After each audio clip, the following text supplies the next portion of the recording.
প্রিয় শিক্ষার্থীরা, কেমন আছো তোমরা? আশা করছি ভালো আছো। আজকে আমরা ডেটা কমিউনিকেশন এবং কম্পিউটার নেটওয়ার্ক নিয়ে একটু বিস্তারিত আলোচনা করব। এই সিলেবাসটা শুধুমাত্র আমার অনার্স দ্বিতীয় বর্ষের ছাত্রীদের জন্য নয়, এই একই সিলেবাস কিন্তু একাদশ দ্বাদশ শ্রেণীর ছাত্রীদের জন্য আছে। তোমরাও এই ক্লাসগুলি ফলো করবা আশা করছি। চলো আমরা দেখি যে ডেটা কমিউনিকেশন কম্পিউটার নেটওয়ার্কিং এর মধ্যে কি কি টপিক নিয়ে আমরা আলোচনা করব। তার আগে বলে নেই, একাদশ দ্বাদশ শ্রেণীর ছাত্রীরা তোমরা কিন্তু ইতিমধ্যে আমাদের নারায়ণ সরকারি মহিলা কলেজের পক্ষ থেকে একটা মোবাইলে মেসেজ পেয়েছো, বা তোমরা সবাই অলরেডি জেনে গেছো যে তোমাদের একাদশ বার্ষিক পরীক্ষা অনুষ্ঠিত হবে। সম্ভাব্যতা হচ্ছে জুলাইয়ের চতুর্থ সপ্তাহে। তোমরা সেইভাবে প্রিপারেশন নিতে থাকো। আশা করছি তোমরা এই পরীক্ষার সাথে খুব অচিরে অভ্যস্ত হয়ে যাবে।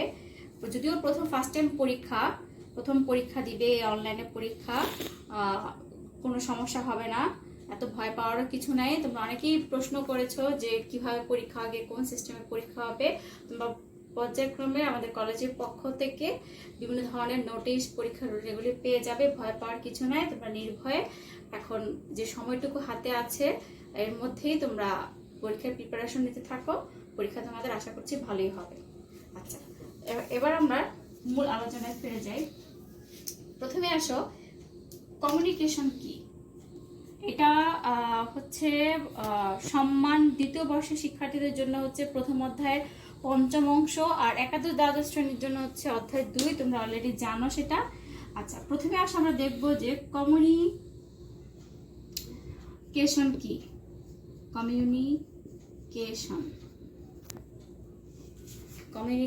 কমিউনিকেশন হচ্ছে এক পক্ষ হতে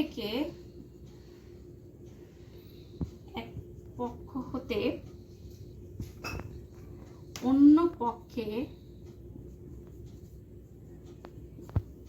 কোনো মাধ্যম দ্বারা, এক পক্ষ হতে অন্য পক্ষে কোনো মাধ্যম দ্বারা তথ্য প্রবাহের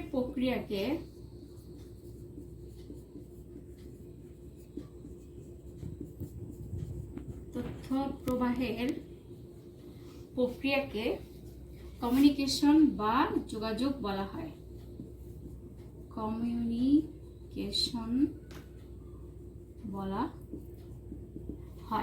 তার মানে কমিউনিকেশন হচ্ছে এক পক্ষ থেকে অন্য পক্ষ, এক স্থান থেকে অন্য স্থানে যে মাধ্যম দ্বারা তথ্য প্রবাহ করা হয়, অর্থাৎ তথ্য প্রবাহের যে প্রক্রিয়া আমরা অনুসরণ করি তাকে বলা হয় কমিউনিকেশন। এখন আসো যে একটি কমিউনিকেশন সিস্টেমে মূলত 3টি অংশ পাওয়া যায়। একটা কমিউনিকেশনের 3টা অংশ থাকে, 3টি অংশ। 1 নম্বর হচ্ছে প্রেরণকারী, অর্থাৎ যে তথ্য প্রেরণ করবে। 2 নম্বর হচ্ছে গ্রহণকারী, আর 3 নম্বর হচ্ছে মিডিয়া বা মাধ্যম। অর্থাৎ একটা কমিউনিকেশন সিস্টেম গ্রো করতে হলে আমাকে 3টা অংশ অবশ্যই খেয়াল করতে হবে। সেই 3টা অংশ হচ্ছে, একটা হচ্ছে প্রেরণকারী যে তথ্য পাঠাবে, একটা সেকেন্ডটা হচ্ছে গ্রহণকারী যে তথ্য গ্রহণ করবে, আর 3 নম্বরটা হচ্ছে মাধ্যম, অর্থাৎ যে মাধ্যমে আমরা তথ্য পাঠাবো। এরপর আসো, আমরা তো কমিউনিকেশন দেখলাম, এখন আমরা দেখব যে ডেটা কমিউনিকেশন কি। ডেটা কমিউনিকেশন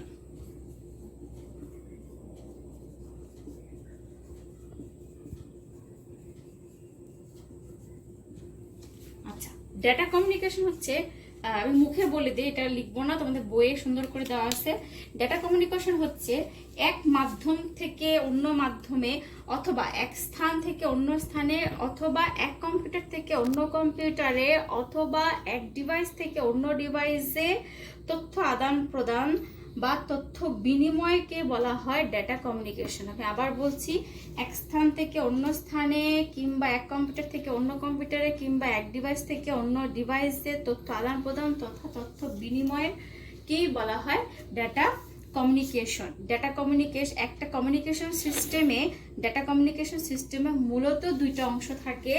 একটা হচ্ছে তোমার ডেটা এটা হচ্ছে দুইটি অংশ,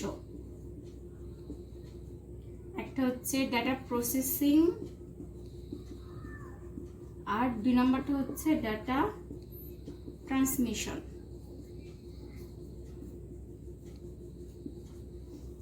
যে আমরা একটা ডাটা কমিউনিকেশন করতে গেলে আমাকে দুটো অংশ ক্লিয়ার করতে হবে, একটা হচ্ছে ডাটা প্রসেস হচ্ছে ঠিকমতো কিনা এবং একটা হচ্ছে ডাটা ঠিকমতো ট্রান্সফার হচ্ছে কিনা।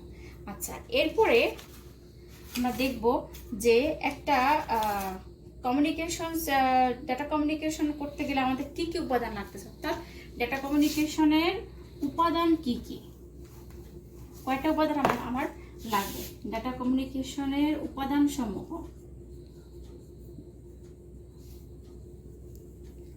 ডাটা কমিউনিকেশনের উপাদান মূলত হচ্ছে 5টি, যেখানে 1 নম্বরে হচ্ছে মেসেজ, 2 নম্বরে হচ্ছে প্রেরক, 3 নম্বরে হচ্ছে প্রাপক, 4 নম্বরে হচ্ছে মাধ্যম, 5 নম্বরে হচ্ছে প্রোটোকল। তোমরা অলরেডি চতুর্থ জেনেছো একাদশের ছাত্রীরা যে প্রোটোকল কি। আচ্ছা, এখন আমরা দেখবো যে এই 5টা অংশ মূলত কি জিনিস।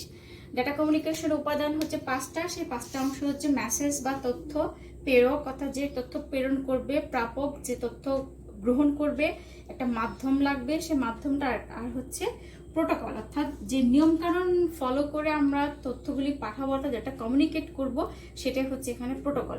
প্রথমে আসে মেসেজটা কি। মেসেজ হচ্ছে তথ্য, অর্থাৎ যা আমি পাঠাবো, আমার কাছ থেকে আমি অন্যজনের কাছে পাঠাবো, সেটাই হচ্ছে এখানে মেসেজ। মেসেজ বিভিন্ন ধরনের হতে পারে, সেটা হতে পারে কোনো একটা টেক্সট বা তথ্য, অর্থাৎ কোনো একটা লিখিত জিনিস, হতে পারে কোনো ছবি, হতে পারে কোনো অডিও, হতে পারে কোনো ভিডিও বা কোনো ভয়েস রেকর্ড, এগুলাকে বলা হবে এখানে মেসেজ। অর্থাৎ মেসেজ বললেই বুঝতে হবে যে যা আমি আমার থেকে আমি অন্যজনের কাছে পাঠাবো, সেটা বিভিন্ন ধরনের হতে পারে, যেমন টেক্সট, লিখিত আকার, ছবি, অডিও, ভিডিও, কোনো ভয়েস, যে কোনো কিছু হতে পারে। আচ্ছা, এরপর আসো প্রেরক। প্রেরক হলো এমন এক ধরনের ডিভাইস যা হচ্ছে মেসেজ প্রেরণ করে, অর্থাৎ বিভিন্ন ধরনের ডিভাইস থেকে মেসেজ এক জায়গা থেকে আরেক জায়গায় পাঠানো হয়, সেটা হচ্ছে এখানে প্রেরকের কাজ করবে। বিভিন্ন ধরনের প্রেরক হতে পারে, প্রেরক ডিভাইস কিন্তু আছে। প্রেরক ডিভাইস যেমন ধরো কম্পিউটার, এক কম্পিউটার থেকে আমি আরেক কম্পিউটার তথ্য পাঠাচ্ছি, হতে পারে কোনো ওয়ার্ক স্টেশন, হতে পারে কোনো টেলিফোন সেট, এগুলোকে বলা হয় এক একটা প্রেরক। এরপর আসলে প্রাপক। প্রাপক হলো এমন এক ধরনের ডিভাইস যা হচ্ছে তথ্য বা যে তথ্যটা পাঠানো হচ্ছে সেই তথ্য বা বার্তা যে গ্রহণ করবে তাকে বলা হচ্ছে এখানে প্রাপক। প্রাপক ডিভাইসও বিভিন্ন ধরনের হতে পারে, সেটাও একই রকম কম্পিউটার, কারণ কম্পিউটার থেকে তো তথ্য কম্পিউটারে আসবে, আবার ওয়ার্ক স্টেশন থেকে তথ্য ওয়ার্ক স্টেশনে আসবে, টেলিফোন সেট থেকে তথ্য টেলিফোন সেটে আসবে। তো দুটার ক্ষেত্রে কিন্তু ডিভাইসগুলি সেম। আচ্ছা, এরপর আসো মাধ্যম। মাধ্যম হচ্ছে কোনো একটা পথ, অর্থাৎ যে পথ দিয়ে তথ্যটা এক জায়গা থেকে আরেক জায়গায় স্থানান্তর করা হবে, অর্থাৎ যার মাধ্যমে প্রেরক ডিভাইস থেকে প্রাপক ডিভাইসের ডাটা পাঠানো হয়, যেমন twisted pair cable, coaxial pair cable, optical fibre cable, microwave, radio wave, এই জিনিসগুলো হচ্ছে একটা মাধ্যম। এরপর আসে প্রোটোকল। প্রোটোকল হচ্ছে নিয়মকানুন, একটা নিয়মকানুন, নির্দিষ্ট নিয়মকানুন, যে নিয়মকানুনের মাধ্যমে হচ্ছে যে ডিভাইসগুলোর সাথে হচ্ছে কমিউনিকেটিং এর কাজ করে, অর্থাৎ যোগাযোগ রক্ষা করে, সেটাকে বলা হচ্ছে এখানে প্রোটোকল। আচ্ছা, এরপরে আমরা দেখব যে একটা কম্পিউটার ডাটা কমিউনিকেশনের একটা মডেল ফলো করা হয় ডাটা কমিউনিকেট করতে গেলে। সে মডেলটা কেমন? Data communication model.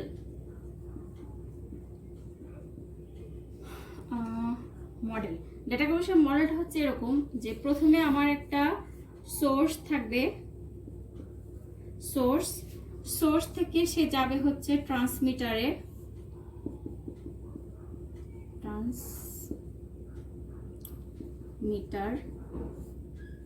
এরপরে সে যাচ্ছে হচ্ছে ট্রান্সমিশন সিস্টেম,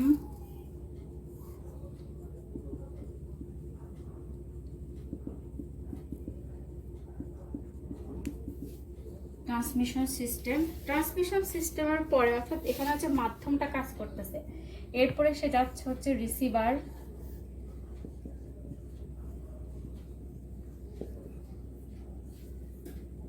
রিসিভারের পরে হচ্ছে সে যাচ্ছে হচ্ছে তার একটা গন্তব্য থাকবে, যেটাকে বলা হচ্ছে ডেস্টিনেশন।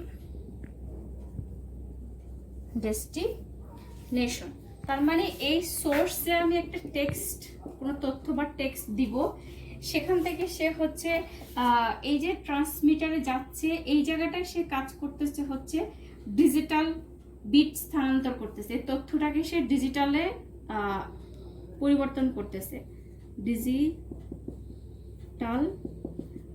ডিজিটাল বিটে স্থানান্তর করতেছে। তারপরে ডিজিটাল থেকে সে যখন ট্রান্সমিশন সিস্টেমে যাচ্ছে, ট্রান্সমিশন সিস্টেমে যাওয়ার পর এই জায়গাটা এসে সে হয়ে যাচ্ছে অ্যানালগ হয়ে যাচ্ছে, অ্যানালগ বিট হয়ে যাচ্ছে। অ্যানালগ বিট থেকে অর্থাৎ আমার এখানে যে সোর্সে যে ডাটাটা দেওয়া আছে সেই ডাটাটা হচ্ছে আমার ডিজিটাল ডাটা, সে ট্রান্সমিটারের ভিতর দিয়ে গিয়ে ট্রান্সমিশন সিস্টেমে যখন যাচ্ছে সে হয়ে যাচ্ছে অ্যানালগ ডাটা। অ্যানালগ ডাটা থেকে সে যখন রিসিভারে যাচ্ছে তখন এখানে এসে সে অ্যানালগই থাকতেছে, এটাও অ্যানালগ ডাটাই থাকতেছে, অ্যানালগ বিটে থাকতেছে। এই অ্যানালগ বিট থেকে বা অ্যানালগ সিগন্যাল থেকে সে আবার চলে যাচ্ছে রিসিভার থেকে যখন সে ডেস্টিনেশনে যাচ্ছে এই জায়গাটা, অর্থাৎ এই মাঝখানে এই জায়গাটায় সে কিন্তু আবার সে ডিজিটাল হয়ে যাচ্ছে এবং এখানে সে আবার সে টেক্সট আকারে ডেস্টিনেশনে পৌঁছে যাচ্ছে। এটা হচ্ছে আমার ডেটা কমিউনিকেশনের একটা মডেল। তাহলে এই মডেলগুলির মধ্যে কি কি আসতেছে? একটা হচ্ছে আমার উৎস, এটাকে বলা হচ্ছে উৎস, অর্থাৎ যে ডিভাইস হতে ডাটাকে প্রেরণের উদ্দেশ্যে তৈরি করা হয় তাকে বলা হচ্ছে এখানে উৎস, যেমন টেলিফোন, কম্পিউটার, এটা। এরপর হচ্ছে প্রেরক, প্রেরক মানে হচ্ছে ট্রান্সমিটার, এটাকে বলা হচ্ছে প্রেরক, বাংলায় বলা হচ্ছে প্রেরক। ট্রান্সমিটার বা সেল, অর্থাৎ যে ট্রান্সমিট করতেছে, অর্থাৎ উৎসে উৎপন্ন, এখানে যে ডাটাটা উৎপন্ন হয়েছে বা আমরা দিয়েছি সেই উৎসে উৎপন্ন ডাটাকে তার গন্তব্যে প্রেরণ করার জন্য যে মাধ্যম দিয়ে ডেটা প্রেরণ করা হবে সেই মাধ্যমটাকে উপযোগী করে তোলার জন্যই হচ্ছে যে এটাকে ট্রান্সমিট করার প্রয়োজন পড়ে। আচ্ছা, এরপর আমরা দেখব যে এটা কি কমিউনিকেশন সিস্টেমটা বা ট্রান্সমিশন সিস্টেমটাকে বলা হচ্ছে এখানে মাধ্যম, অর্থাৎ একটা পাথ, যে পাতার মাধ্যমে এক ডিভাইস থেকে আরেক ডিভাইস আমরা তথ্য আদান প্রদান করব। আর এটা হচ্ছে আমার প্রাপক, যে তথ্যটা গ্রহণ করবে। এখান থেকে যে তথ্যটা পাঠানো হয়েছে ট্রান্সমিশন সিস্টেমের মধ্য দিয়ে গন্তব্যের দিকে যে তথ্যটা পাঠানো হচ্ছে সেই তথ্যটা হচ্ছে এই রিসিভার হচ্ছে বা এই প্রাপক হচ্ছে সেই তথ্যটা গ্রহণ করবে। যেমন আমরা তথ্য গ্রহণ করতে পারি বিভিন্ন ধরনের ডিভাইস ইউজ করে, মডেম, রাউটার, এগুলি ইউজ করে। এরপরে লাস্টে হচ্ছে এটা হচ্ছে আমার গন্তব্য, সে হচ্ছে গন্তব্যে এসে ফাইনালি পৌঁছাবে। ডেটা কমিউনিকেশনের মডেলের অপর প্রান্তে থাকা যে ডিভাইসটা প্রাপকের পরে থাকে সেটাকে বলা হচ্ছে এখানে গন্তব্য, যে গন্তব্যের ডিভাইস হিসেবে কাজ করে কোনো টেলিফোন বা কোনো কম্পিউটার ডিভাইস। এই হচ্ছে আমার মোটামুটি ডেটা কমিউনিকেশন মডেল, ঠিক আছে? আচ্ছা, এরপরে আমরা দেখব যে ব্যান্ডউইথ কি। আমরা তো ডেটা কমিউনিকেশন দেখে ফেলছি, এখন আমরা দেখব যে ব্যান্ডউইথ কি, আমাদের কেন ব্যান্ডউইথ প্রয়োজন পড়ে।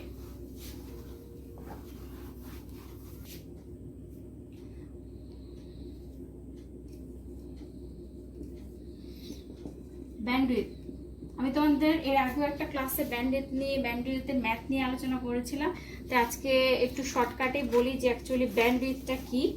ব্যান্ডউইথ হচ্ছে যে একটা নির্দিষ্ট সময়ে একটা চ্যানেল দিয়ে যে পরিমাণ ডাটা স্থানান্তরিত হয় তাকে আমরা ব্যান্ডউইথ হিসাবে পরিমাপ, অর্থাৎ একটা নির্দিষ্ট সময়ে এক চ্যানেল দিয়ে যে পরিমাণ ডাটা স্থানান্তর করা হয় বা স্থানান্তরিত হয় তাকে বলা হবে ব্যান্ডউইথ। অর্থাৎ প্রতি সেকেন্ডে, যদি আরেকটু সহজ করে বলি, তোমাদের কিন্তু পরীক্ষায় একাদশ দ্বাদশ শ্রেণী তোমাদের কিন্তু পরীক্ষায় এমসিকিউ আসে যে প্রতি সেকেন্ডে যে পরিমাণ ডাটা বিট স্থানান্তরিত তাকে কি বলে, অর্থাৎ প্রতি সেকেন্ডে যে পরিমাণ ডাটা স্থানান্তরিত হয় তাকে বলা হয় বিট পার সেকেন্ড। এই বিট পার সেকেন্ডটাকেই কিন্তু ব্যান্ডউইথ হিসেবে বিবেচনা করা হয়। সো তোমাদের এখানে কিন্তু ইম্পর্টেন্ট এমসিকিউ হচ্ছে যে প্রতি সেকেন্ডে যে পরিমাণ ডাটা স্থানান্তরিত তাকে কি বলে, তাকে এক কথায় বলা হয় বিট পার সেকেন্ড বা ব্যান্ডউইথ বলা হয়। এখন আসো, এরপর আমরা দেখবো যে ব্যান্ডউইথের একক কি। ওই যে বিট পার সেকেন্ড বলা হয়েছে, বিট পার সেকেন্ড, এটাকে বলা হচ্ছে ব্যান্ডউইথের একক। এই ব্যান্ডউইথের এককটাকে যদি আমরা একটু ভেঙে বলি বিট হচ্ছে তথ্যের ক্ষুদ্রতম একক হলো বিট। বিটের পুরোটা হচ্ছে বাইনারি ডিজিট। 1 বিট সমান হয় বাইনারি তথ্য 0 বা 1, অর্থাৎ আমি যদি এটা ভাঙি এটা হচ্ছে বাইনারি ডিজিট। এটাকে ভাঙলে আমরা পাই হচ্ছে বাইনারি সংখ্যা 0 বা 1, 0 বা 1, 0 বা 1। আর 8 বিট সমান, অন্যদিকে যদি বলি যে 8 বিট সমান হচ্ছে 1 বাইট বা 1 ক্যারেক্টার বলা হয়। ঠিক আছে। আচ্ছা, এরপরে বিটের এই ব্যান্ডউইথের ক্ষেত্রে আমাদের আরো কিছু জিনিস মনে রাখতে হবে। সেটা হচ্ছে যে বিপিএস তো মানে হচ্ছে 0 বা 1। ঠিক আছে। তাহলে কেবিপিএস টা কি? কিলোবিট পার সেকেন্ড সমান কি? কিলোবিট পার সেকেন্ড সমান হচ্ছে 1024 বিটে হচ্ছে 1 কেবিপিএস, 1 কিলোবিট। ঠিক আছে। আচ্ছা, এখন আস্তে আস্তে আমাদের এই জিনিসটা বাড়বে। শুধু ছিল বিট পার সেকেন্ড, এরপরে হয়েছে কিলোবিট পার সেকেন্ড, এরপরে হবে megabit per second. Megabit per সেকেন্ডও সেম 1024 কেবিপিএস এ হচ্ছে 1 মেগাবিট পার সেকেন্ড। আচ্ছা, এরপর হচ্ছে GBPS, gigabit per second. 1024 MBPS এ হচ্ছে 1 জিবিপিএস। গিগাবিটের পরে হচ্ছে টেরাবিট পার সেকেন্ড, অর্থাৎ 1024 জিবিপিএস সমান হচ্ছে 1 টিবিপিএস, টেরাবিট পার সেকেন্ড। এরপর হচ্ছে পেটাবিট, পিবিপিএস, পেটাবিট পার সেকেন্ড হচ্ছে 1024 টেরাবিট পার সেকেন্ড সমান হচ্ছে 1 পেটাবিট পার সেকেন্ড। এখানে তো আমাদের ইম্পর্টেন্ট হচ্ছে এই দুইটা, এই তিনটা তো আমাদের কাজে লাগবে। চারটা যে বিট পার সেকেন্ড সমান হচ্ছে 0 বা 1, আর 1 কিলোবিট পার সেকেন্ড সমান হচ্ছে 1024 বিট, 1 মেগাবিট পার সেকেন্ড সমান হচ্ছে 1024 কিলোবিট পার সেকেন্ড, 1 জিবিপিএস সমান হচ্ছে 1024 এমবিপিএস। আচ্ছা, এরপরে এই ব্যান্ডউইথের কিন্তু দুইটা অঙ্ক আছে। অঙ্ক দুইটার ক্লাস অলরেডি নেওয়া হয়েছে, তোমরা ভিডিওগুলো একটু ফলো করবা। আমরা পরবর্তী ক্লাসে হচ্ছে কমিউনিকেশনের, এই যে ডেটা কমিউনিকেশন দেখলাম, সেই কমিউনিকেশনের গতির যে শ্রেণীবিভাগ, সেই শ্রেণীবিভাগ নিয়ে আমরা আলোচনা করব। আজকে এ পর্যন্ত, সবাইকে অনেক ধন্যবাদ।